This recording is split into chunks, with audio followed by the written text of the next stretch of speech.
US Iran వార్లోని మధ్యవర్తిత్వం చేయడానికి ముందుకెళ్ళింది ఎవరు? పాకిస్తానే కదా. ఇప్పుడు ఈ పాకిస్తానే యుఎస్ని దారుణంగా చీట్ చేసినట్టుగా న్యూస్ వస్తుంది. అండ్ అంతేకాకుండా దీని రిలేటెడ్గా యుఎస్ కూడా ఇన్వెస్టిగేషన్ మొదలుపెట్టిందంట. అండ్ దీంతో పాటుగా డొనాల్డ్ ట్రంప్ చేసినటువంటి కామెంట్స్ కావచ్చు, అండ్ అలాగే ఐటీ స్టాక్స్లో కనపడినటువంటి ప్రెషర్ కావచ్చు, ఇవన్నీ కూడా ఈరోజు మన మార్కెట్ని దారుణంగా ఇంపాక్ట్ చేసాయి. వీటన్నిటిని కూడా మార్కెట్ అనాలిసిస్లోని డీటెయిల్గా మాట్లాడుకుందాం. దీంతో పాటుగా ఈరోజు స్టాక్ ఆఫ్ ది డేలోని షార్ట్ టర్మ్లోని లాభపడే 2 స్టాక్స్ గురించి మాట్లాడుకోబోతున్నాం. దీంతో పాటుగా ఇంకా మార్కెట్లో చాలా ఇంపార్టెంట్ అప్డేట్స్ అండ్ రిజల్ట్స్ ఉన్నాయి. అన్ని కూడా 1 by 1 క్విక్గా డిస్కస్ చేసేద్దాం. ముందుగా మార్కెట్ అప్డేట్ చూసినట్లయితే ఈ రోజు సెషన్లో సెన్సెక్స్ 1456 పాయింట్స్ కరెక్ట్ అయ్యి 74,559 పాయింట్స్కి క్లోజ్ అయినట్లయితే నిఫ్టీ 436 పాయింట్స్ కరెక్ట్ అయ్యి 23,379 పాయింట్స్కి క్లోజ్ అయింది. అండ్ ఈ రోజు సెషన్లో మిడ్ క్యాప్ ఇండెక్స్ 2.56% కరెక్ట్ అయినట్లయితే స్మాల్ క్యాప్ ఇండెక్స్ 2.95% కరెక్ట్ అయింది. అండ్ బ్యాంక్ నిఫ్టీ 1.63% కరెక్ట్ అయింది. అండ్ ఈ రోజు మార్కెట్ ని ఇంపాక్ట్ చేసినటువంటి థింగ్స్ గురించి మనం మాట్లాడుకోవాలంటే నిన్న ఆల్రెడీ మన ప్రైమ్ మినిస్టర్ నరేంద్ర మోడీ గారి దగ్గర నుంచి వచ్చినటువంటి కామెంట్స్ గురించి డీటెయిల్ గా మాట్లాడుకున్నాం కదా. సో మోడీ గారి దగ్గర నుంచి ఆ స్టేట్మెంట్స్ వచ్చిన దగ్గర నుంచి కూడా మన మార్కెట్ లో ఇంపాక్ట్ ఎక్కువగానే కనపడుతుంది.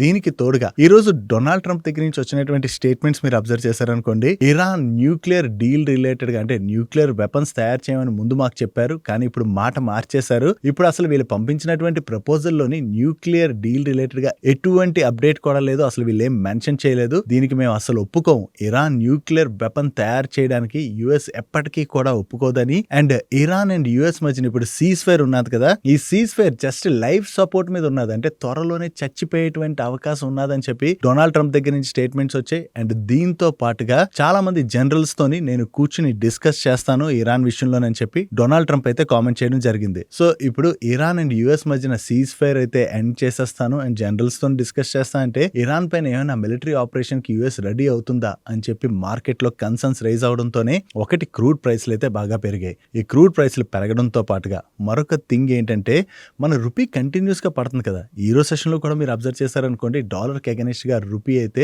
చాలా ఫాల్ అయింది. 95 రూపీస్ పైన రీచ్ అయిపోయింది. సో రూపీలో కనపడుతున్నటువంటి ఈ వీక్నెస్ కూడా మన మార్కెట్ లోని ప్రెషర్ క్రియేట్ చేస్తుంది. ఆల్రెడీ క్రూడ్ ప్రైస్ పెరిగిపోయింది. క్రూడ్ ప్రైస్ పెరిగిన తర్వాత మన రూపీ ఇంతలా కరెక్ట్ అవుతుంది కదా. సో దీని వల్ల ఏమవుతుంది, మన ఇంపోర్ట్ బిల్ అనేది భయంకరంగా పెరిగిపోద్ది కదా. సో దాని వల్ల కూడా మన మార్కెట్ లోని ప్రెషర్ అనేది కనపడుతుంది.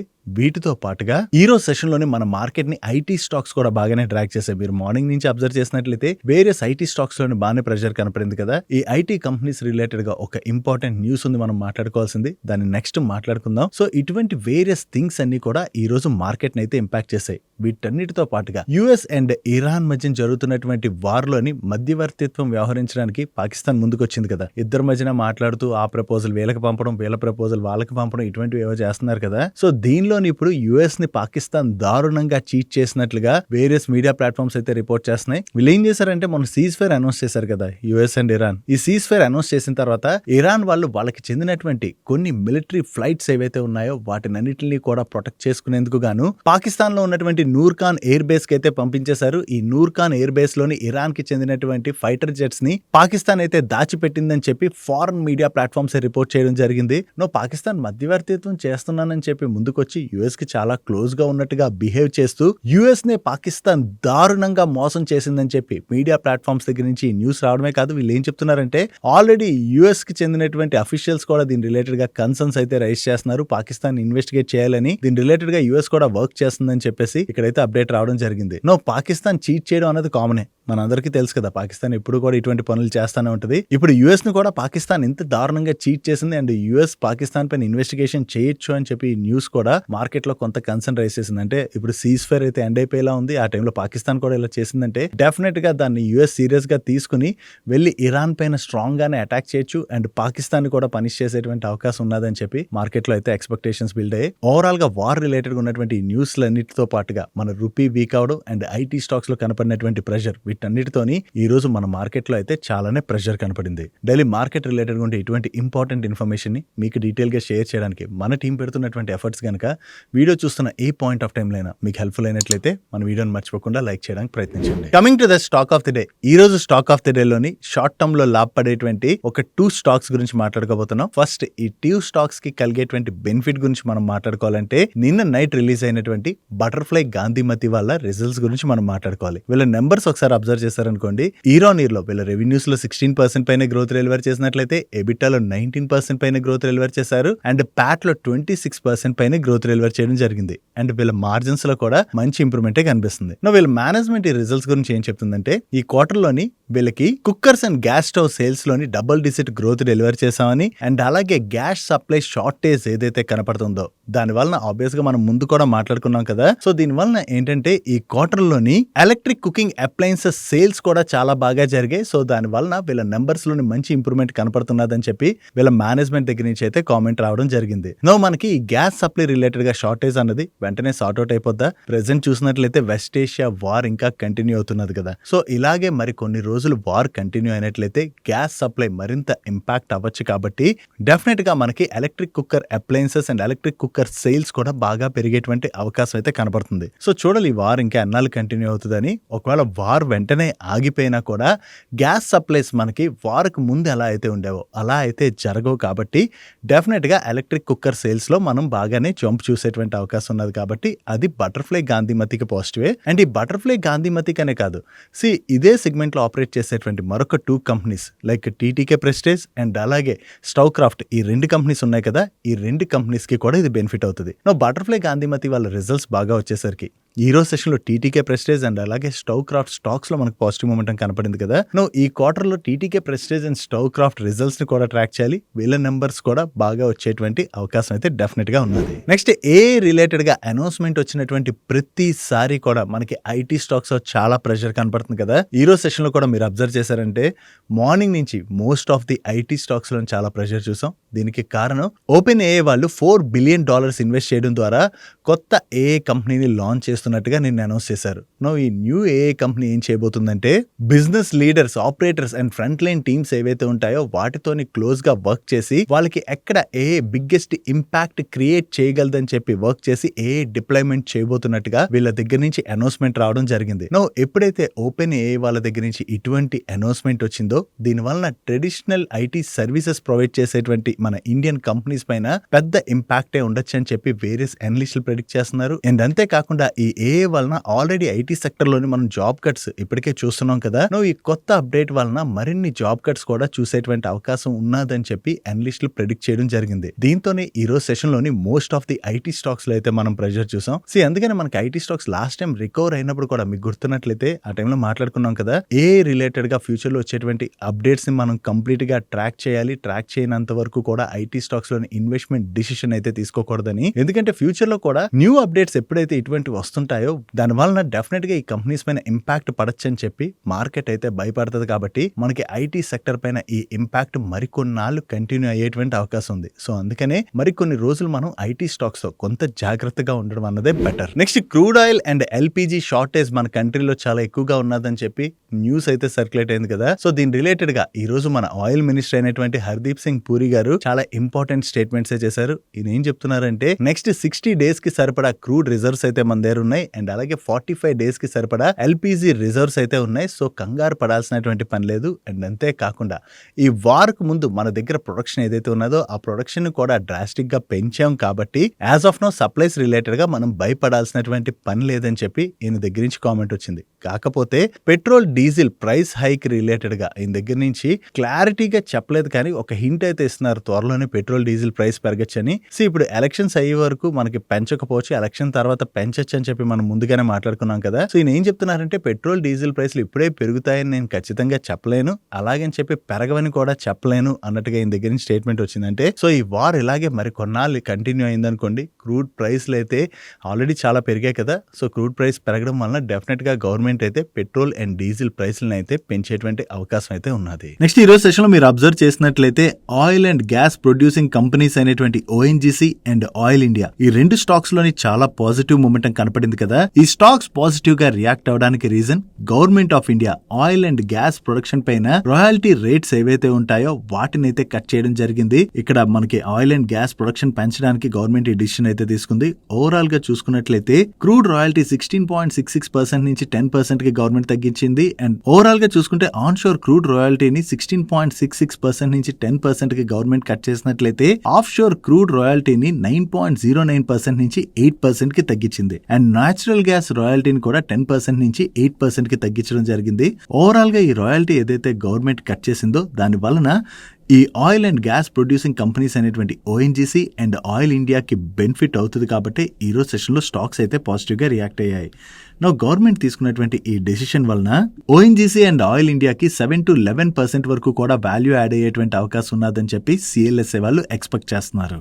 నెక్స్ట్ ముంబై మున్సిపల్ కార్పొరేషన్ వాళ్ళు ఒక ఇంపార్టెంట్ డిసిషన్ అయితే తీసుకున్నారు. ఈ ఇయర్ మన కంట్రీ పైన ఎల్నినో ఇంపాక్ట్ అయితే ఉంటదని చెప్పి మనం ముందే మాట్లాడుకున్నాం కదా. దీనివల్ల ముంబైలో ఉన్నటువంటి చాలా చెరువుల్లోని వాటర్ లెవెల్స్ అయితే బాగా తగ్గుతున్నాయని, సో ఇలాగే వాటర్ లెవెల్ తగ్గుతూ వెళ్ళినట్లయితే ఆగస్ట్ వరకు అంటే వర్షాలు పడే వరకు కూడా వీళ్ళకి ఏదైతే వాటర్ కావాలో ఆ వాటర్ అవైలబిలిటీ తగ్గిపోయేటువంటి అవకాశం ఉండడంతో May 15th నుంచి 10% వాటర్ సప్లై అయితే కట్ చేయాలని చెప్పి బ్రిహాన్ ముంబై మున్సిపల్ కార్పొరేషన్ వాళ్ళు అయితే డిసైడ్ అయ్యారు.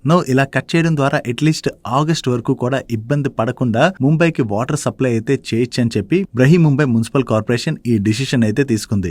ముంబై అనే కాదు వేరే సదర్ సిటీస్ లో కూడా ఇటువంటి ప్రాబ్లం ఉంటది కాబట్టి ఈ సంవత్సరం కొంత వాటర్ స్కేర్ సిటీ అయితే ఏర్పడేటువంటి అవకాశం డెఫినెట్ గా సిటీస్ లో కనపడుతుంది. Next optical fibre cables manufacture చేసేటువంటి కంపెనీస్ కి అయితే కంటిన్యూస్ గా ఇంటర్నేషనల్ క్లయింట్స్ దగ్గర నుంచి ఆర్డర్స్ వస్తున్నాయి. ఇప్పుడు హెచ్ఎఫ్సిఎల్ వాళ్ళకి 2 ఇంటర్నేషనల్ కస్టమర్స్ దగ్గర నుంచి కొత్తగా ఆర్డర్స్ అయితే వచ్చాయి. దీనిలో ఒక ఆర్డర్ వాల్యూ అప్రాక్సిమేట్లీ 108.8 crores అయితే మరొక order value approximately 75 crores. And ఈ ఆర్డర్స్ లో భాగంగా వీళ్ళ కస్టమర్ స్పెసిఫికేషన్ బట్టి ఆప్టికల్ ఫైబర్ కేబుల్స్ ని మ్యానుఫ్యాక్చర్ చేసి సప్లై చేయాలి. సో ఓవరాల్ గా ఈ 2 కస్టమర్స్ దగ్గర నుంచి వచ్చినటువంటి ఆర్డర్స్ మనం చూసినట్లయితే వీళ్ళకి దగ్గరగా 184 crores వరకు ఆర్డర్స్ వచ్చినట్టుగా మనం అర్థం చేసుకోవచ్చు. సో ఇలా కంటిన్యూస్ ఆర్డర్స్ విన్ అవుతుండటంతో ఈ fibre optic cables companies order books అయితే స్ట్రాంగ్ గా గ్రో అవుతున్నాయి. నెక్స్ట్ వోడాఫోన్ ఐడియా వాళ్ళ బోర్డు ఈ May 16th రోజున మీట్ అయ్యి వీళ్ళ Q4 ఫైనాన్షియల్ రిజల్ట్స్ తో పాటుగా వీళ్ళు ఫండ్ రేస్ కూడా చేయొచ్చని చెప్పి చాలా రోజుల నుంచి మార్కెట్ ఎక్స్పెక్ట్ చేస్తుంది కదా. సో వీళ్ళ board equity shares or warrants ని ఇష్యూ చేయడం ద్వారా ఫండ్ రేస్ ప్రపోజల్ కూడా కన్సిడర్ చేయబోతున్నట్టుగా వీళ్ళు షేర్ చేస్తున్నారు. వోడాఫోన్ ఐడియా యొక్క కెపాసిటీ ఎక్స్పాన్షన్ కి వీళ్ళకి ఫండ్స్ చాలా అవసరం. సో ఈసారి ఏదైతే ఫండ్ రేస్ చేయబోతున్నారో ఇది వోడాఫోన్ ఐడియాకి చాలా ఇంపార్టెంట్ కానుంది. సో వీళ్ళు ఎంత ఫండ్ రేస్ చేస్తారు అన్నది మనం చూడవలసి ఉన్నది. నెక్స్ట్ ఆఫ్కాన్స్ ఇన్ఫ్రాస్ట్రక్చర్ లిమిటెడ్ వాళ్ళు యూరోప్ లోకి కూడా వాళ్ళ బిజినెస్ ని ఎక్స్పాండ్ చేస్తున్నట్టుగా అనౌన్స్ చేశారు. దీనిలో భాగంగా యూరోప్ లోని రైల్వే లైన్ కన్స్ట్రక్షన్ రిలేటెడ్ గా వీళ్ళకి ఒక ఆర్డర్ రావడం జరిగింది. అండ్ ఈ project value approximately 7,544 crores. So వీళ్ళు ఇంత మంచి కాంట్రాక్ట్ విన్ అయ్యారన్న అప్డేట్ తోనే ఈ రోజు సెషన్ లో ఆఫ్కాన్స్ ఇన్ఫ్రాస్ట్రక్చర్ లిమిటెడ్ స్టాక్ లో మనకి పాజిటివ్ మూమెంటం కనపడింది. నెక్స్ట్ హిందుస్థాన్ జింక్ వాళ్ళు గ్రూప్ నిర్మల్ వాళ్ళతోని కొత్తగా ఒక ఎంఓయూ లోకి ఎంటర్ అయ్యారు. దీనిలో భాగంగా రాజస్థాన్ ఇండస్ట్రియల్ పార్క్ లోని వీళ్ళు ఒక జింక్ వైర్ ఫెసిలిటీని సెటప్ చేయబోతున్నారు. ఈ జింక్ వైర్ ఫెసిలిటీలోని గ్రూప్ నిర్మల్ వాళ్ళు హిందుస్థాన్ జింక్ వాళ్ళకి చెందిన స్పెషల్ హై గ్రేడ్ జింక్ ని యూజ్ చేయడం ద్వారా జింక్ వైర్ ప్రొడక్ట్స్ అయితే మ్యానుఫ్యాక్చర్ చేయబోతున్నట్టుగా వీళ్ళు అనౌన్స్ చేయడం జరిగింది. సో ఈ కొత్త కొలాబరేషన్ లోకి ఏదైతే ఎంటర్ అయ్యారో ఇది హిందుస్థాన్ జింక్ వాళ్ళ రిలేటెడ్ గా మనం పాజిటివ్ గా చూడొచ్చు. నెక్స్ట్ రీసెంట్ గా నీట్ ఎగ్జామ్ ఎవరైతే రాసుంటారో ఆ స్టూడెంట్స్ అందరికీ కూడా ఒక షాకింగ్ న్యూస్ కానీ ఇది మనం చూడొచ్చు. May 3rd రోజున కండక్ట్ చేసినటువంటి ఈ ఎగ్జామ్ ఏదైతే ఉన్నదో దాన్ని నేషనల్ టెస్టింగ్ ఏజెన్సీ వాళ్ళు క్యాన్సిల్ చేస్తున్నట్టుగా అనౌన్స్ చేశారు. దీనికి కారణం ఈ ఎగ్జామ్ జరగడానికి ఎగ్జాక్ట్ గా 1 day బిఫోరే ఈ ఎగ్జామ్ లో వచ్చినటువంటి చాలా క్వశ్చన్స్ లీక్ అయ్యాయని రాజస్థాన్ అండ్ ఉత్తరాఖండ్ ఏజెన్సీస్ అయితే ఫైండ్ అవుట్ చేసినట్టుగా, దీంతోనే ఈ ఎగ్జామ్ నైతే ఇప్పుడు క్యాన్సిల్ చేస్తున్నట్టుగా వీళ్ళైతే అనౌన్స్ చేశారు. సో ఎగ్జామ్ క్యాన్సిల్ అయింది, కాకపోతే రీ ఎగ్జామ్ ఎప్పుడు అన్నది వీళ్ళు ఇంకా డేట్ అనౌన్స్ చేయలేదు. సో త్వరలోనే రీ ఎగ్జామ్ షెడ్యూల్ చేసి కండక్ట్ చేస్తామని, దీనికి మళ్ళీ సెపరేట్ గా ఫీజు ఏం కట్టవసరం లేదు. ప్రీవియస్ గా ఫీజు అది ఏదైతే కట్టి రిజిస్టర్ చేసుకున్నారో సేమ్ రిజిస్ట్రేషన్ కంటిన్యూ అవుతుందని చెప్పి వీళ్ళు అనౌన్స్ చేయడం జరిగింది. కాకపోతే ఎవరో కొంతమంది చేసినటువంటి తప్పుకి పాపం చాలా మంది కష్టపడి పిల్లలు ఎగ్జామ్ రాసుంటారు కదా, వాళ్ళందరూ సఫర్ అవ్వాల్సి వస్తుంది. నెక్స్ట్ మనోరమ ఇండస్ట్రీస్ వాళ్ళ నెంబర్స్ వచ్చే వీళ్ళ నెంబర్స్ ఎలా ఉన్నాయి చూద్దాం. వీళ్ళ రెవెన్యూస్ లో ఇయర్ ఆన్ ఇయర్ లో 64% గ్రోత్ డెలివర్ చేసినట్లయితే సీక్వెన్షియల్ బేసిస్ లో 5.5% గ్రోత్ డెలివర్ చేశారు. అండ్ ఎబిటా లో ఇయర్ ఆన్ ఇయర్ లో చూసినా సీక్వెన్షియల్ బేసిస్ లో చూసినా మంచి ఇంప్రూవ్మెంట్ కనిపిస్తుంది. అండ్ ప్యాట్ లో కూడా ఇయర్ ఆన్ ఇయర్ లో 40.8% గ్రోత్ డెలివర్ చేసినట్లయితే సీక్వెన్షియల్ బేసిస్ లో మాత్రం వీళ్ళ ప్యాట్ లో 12.8% డ్రాప్ కనిపిస్తుంది. సీక్వెన్షియల్ బేసిస్ లో వీళ్ళ ప్యాట్ తగ్గడానికి రీజన్ ఒకటి, ఈ క్వార్టర్ లోని వీళ్ళ అదర్ ఇన్కమ్ కాంపోనెంట్ బాగా తగ్గింది. దీంతో పాటుగా వీళ్ళ వీళ్ళ ఎక్స్పెన్సెస్ కూడా కొంత పెరగడంతో మనకి ప్యాట్ లో డ్రాప్ కనిపిస్తుంది. బట్ ఇక్కడ మెయిన్ థింగ్ ఏంటంటే మీరు ఒకటి అబ్జర్వ్ చేశారనుకోండి, ఇయర్ ఆన్ ఇయర్ లో వీళ్ళ నెంబర్స్ బాగున్నా కూడా మార్జిన్స్ మీరు అబ్జర్వ్ చేయండి. వీళ్ళ ఎబిటా మార్జిన్స్ లో ఇయర్ ఆన్ ఇయర్ లో 54 బేసిస్ పాయింట్స్ డ్రాప్ కనపడుతున్నట్లయితే ప్యాట్ మార్జిన్స్ లేకంగా 259 బేసిస్ పాయింట్స్ డ్రాప్ కనిపిస్తుంది. అండ్ వీళ్ళ మేనేజ్మెంట్ ఈ రిజల్ట్స్ రిలేటెడ్ గా మాట్లాడుతూ ఈ ఫైనాన్షియల్ ఇయర్ 26 లో వీళ్ళు మంచి గ్రోత్ డెలివర్ చేశామని, బట్ కరెన్సీ ఫ్లక్చువేషన్ వలన ఈ క్వార్టర్ లో కొంతవరకు వీళ్ళపైన ఇంపాక్ట్ పడిందని, అండ్ నెక్స్ట్ 2 to 3 years లోని వీళ్ళు 460 crores వరకు క్యాపెక్స్ చేయబోతున్నట్టుగా వీళ్ళ మేనేజ్మెంట్ కామెంట్ చేయడం జరిగింది. ఓవరాల్ గా ఈ క్వార్టర్ లో వీళ్ళ మార్జిన్స్ ఇంపాక్ట్ అవడంతో మనకి స్టాక్ లో బాగానే ప్రెషర్ కనపడింది. నెక్స్ట్ నోమా వెల్త్ వాళ్ళ నెంబర్స్ వచ్చి వీళ్ళ నెంబర్స్ ఎలా ఉన్నాయి చూద్దాం. ఇయర్ ఆన్ ఇయర్ లో వీళ్ళ రెవెన్యూస్ లో జస్ట్ 7% గ్రోత్ డెలివర్ చేసినట్లయితే ప్యాట్ లోని 5% గ్రోత్ డెలివర్ చేశారు. అండ్ వీళ్ళ వెల్త్ మేనేజ్మెంట్ రెవెన్యూస్ లో ఇయర్ ఆన్ ఇయర్ లో 19% గ్రోత్ డెలివర్ చేశారు. అండ్ అసెట్ మేనేజ్మెంట్ రెవెన్యూస్ లో ఇయర్ ఆన్ ఇయర్ లో 34% గ్రోత్ డెలివర్ చేయడం జరిగింది. అండ్ అసెట్ సర్వీస్ రెవెన్యూస్ లోని ఇయర్ ఆన్ ఇయర్ లో 5% గ్రోత్ డెలివర్ చేసినట్లయితే క్యాపిటల్ మార్కెట్ రెవెన్యూస్ లో మాత్రం ఇయర్ ఆన్ ఇయర్ లో 17% డ్రాప్ కనిపిస్తుంది. అండ్ వీళ్ళ ఏఎం లో ఇయర్ ఆన్ ఇయర్ లో 13% గ్రోత్ డెలివర్ చేశారు. ఓవరాల్ గా చూసుకుంటే ఈ క్వార్టర్ లో నోమా వెల్త్ వాళ్ళ నెంబర్స్ లో పెద్దగా గ్రోత్ అయితే డెలివర్ చేయలేదు. నెక్స్ట్ హెరిటేజ్ ఫుడ్స్ వాళ్ళ నెంబర్స్ వచ్చి వీళ్ళ నెంబర్స్ ఎలా ఉన్నాయి చూద్దాం. లాస్ట్ ఇయర్ సేమ్ క్వార్టర్ తో కంపేర్ చేసిన, ప్రీవియస్ క్వార్టర్ తో కంపేర్ చేసిన ఈ క్వార్టర్ లో వీళ్ళ ఆపరేటింగ్ రెవెన్యూలో డీసెంట్ గ్రోత్ డెలివర్ చేశారు. And last year same quarter లో వీళ్ళు 38 crores ప్యాట్ జనరేట్ చేసినట్లయితే ప్రీవియస్ క్వార్టర్ లో 34 crores ప్యాట్ జనరేట్ చేశారు. అండ్ ఈ క్వార్టర్ లో వీళ్ళు 23.9 crores ప్యాట్ జనరేట్ చేయడం జరిగింది. యాక్చువల్లీ వీళ్ళ రెవెన్యూస్ లో ఈ క్వార్టర్ లో మంచి గ్రోత్ డెలివర్ చేసిన, వీళ్ళ మెటీరియల్ కాస్ట్ పెరగడంతో పాటుగా అదర్ ఎక్స్పెన్సెస్ కూడా పెరగడం వలన వీళ్ళ ఓవరాల్ ఎక్స్పెన్సెస్ అనేవి పెరిగిపోయాయి. దాంతోనే మనకి బోటమ్ లైన్ లో ఇంత డ్రాప్ కనిపిస్తుంది. సో ఓవరాల్ గా ఈ క్వార్టర్ లో వీళ్ళ బోటమ్ లైన్ ఇంపాక్ట్ అయ్యేసరికి ఈ రోజు సెషన్ లో హెరిటేజ్ ఫుడ్ స్టాక్ లో మనకి ప్రెషర్ కనపడింది. నెక్స్ట్ బోరోసిల్ రెన్యూబుల్స్ వాళ్ళ నెంబర్స్ వచ్చి వీళ్ళ నెంబర్స్ ఎలా ఉన్నాయి చూద్దాం. లాస్ట్ ఇయర్ సేమ్ క్వార్టర్ తో కంపేర్ చేసిన, ప్రీవియస్ క్వార్టర్ తో కంపేర్ చేసిన ఈ క్వార్టర్ లోని వీళ్ళ ఆపరేటింగ్ రెవెన్యూలో చాలా మంచి గ్రోత్ డెలివర్ చేశారు. And last year same quarter లోని వీళ్ళు 29 crores లాస్ జనరేట్ చేసినట్లయితే ప్రీవియస్ క్వార్టర్ లోని 100 crores ప్యాట్ జనరేట్ చేశారు. అండ్ ఈ క్వార్టర్ లో వీళ్ళు 169 crores ప్యాట్ జనరేట్ చేయడం జరిగింది. యాక్చువల్లీ ఈ క్వార్టర్ లో వీళ్ళకి నెగిటివ్ ట్యాక్స్ ఎక్స్పెన్సెస్ ఉండడం వల్ల మనకి ప్యాట్ లో ఇంత గ్రోత్ కనిపిస్తుంది. సో ఆ నెగిటివ్ ట్యాక్స్ ఎక్స్పెన్సెస్ అవి తీసేసి మనం profit before exceptional item and tax number ని కంపేర్ చేస్తే సీక్వెన్షియల్ బేసిస్ లో కూడా వీళ్ళ ప్యాట్ లోని డీసెంట్ గ్రోత్ డెలివర్ చేయడం జరిగింది. నెక్స్ట్ మొబిక్విక్ వాళ్ళ నెంబర్స్ వచ్చి వీళ్ళ నెంబర్స్ ఎలా ఉన్నాయి చూద్దాం. వీళ్ళ టోటల్ ఇన్కమ్ లో ఇయర్ ఆన్ ఇయర్ లో 6% గ్రోత్ డెలివర్ చేసినట్లయితే కంట్రిబ్యూషన్ ప్రాఫిట్ లో 112% గ్రోత్ డెలివర్ చేశారు. And last year same quarter లో వీళ్ళు లాస్ జనరేట్ చేసినట్లయితే ఈ క్వార్టర్ లో ప్రాఫిట్ జనరేట్ చేయడం జరిగింది. బట్ సీక్వెన్షియల్ బేసిస్ లో మాత్రం వీళ్ళ టాప్ లైన్ లోని స్లైట్ గా డ్రాప్ కనపడుతుంది. బట్ ఈ క్వార్టర్ లో ఎక్స్పెన్సెస్ తగ్గడం వలన ప్రాఫిట్ లోని కొంత గ్రోత్ కనిపిస్తున్నది. కానీ ఓవరాల్ గా సీక్వెన్షియల్ బేసిస్ లో మనం కంపేర్ చేసినట్లయితే ఈ క్వార్టర్ లో వీళ్ళు నెంబర్స్ లో కొంత వీక్ గ్రోత్ డెలివర్ చేసినట్టుగా మనం అర్థం చేసుకోవచ్చు. సో సీక్వెన్షియల్ బేసిస్ లో వీళ్ళ నెంబర్స్ లో పెద్దగా గ్రోత్ డెలివర్ చేయకపోవడంతో ఈ రోజు సెషన్ లో మొబిక్విక్ స్టాక్ లో మనకి ప్రెషర్ కనపడింది. నెక్స్ట్ ఈ రోజు మార్కెట్ క్లోజ్ అయిన తర్వాత డిక్సన్ టెక్నాలజీస్ వాళ్ళ నెంబర్స్ అయితే వచ్చాయి. ఈ క్వార్టర్ లో వీళ్ళ నెంబర్స్ కొంత వీక్ గానే ఉన్నాయి. లాస్ట్ ఇయర్ సేమ్ క్వార్టర్ తో కంపేర్ చేస్తే ఈ క్వార్టర్ లో వీళ్ళ ఆపరేటింగ్ రెవెన్యూలో కొంత గ్రోత్ డెలివర్ చేశారు. కానీ సీక్వెన్షియల్ బేసిస్ లో వీళ్ళ ఆపరేటింగ్ రెవెన్యూలో డ్రాప్ కనిపిస్తుంది.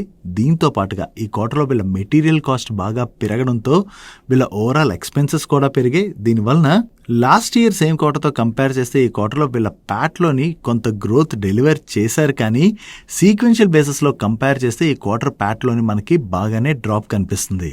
That's it for today's daily మనిషి. ఈరోజు డైలీ మనిషిలో మేము షేర్ చేసిన ఇన్ఫర్మేషన్ మీకు హెల్ప్ఫుల్ అయినట్లయితే మన వీడియోని లైక్ చేస్తూ ఛానల్ సబ్స్క్రైబ్ చేసుకోవడం మర్చిపోకండి. నేను చంద్రశేఖర్ పత్రి మరొక ఇంట్రెస్టింగ్ వీడియోతో కలుద్దాం. Good night.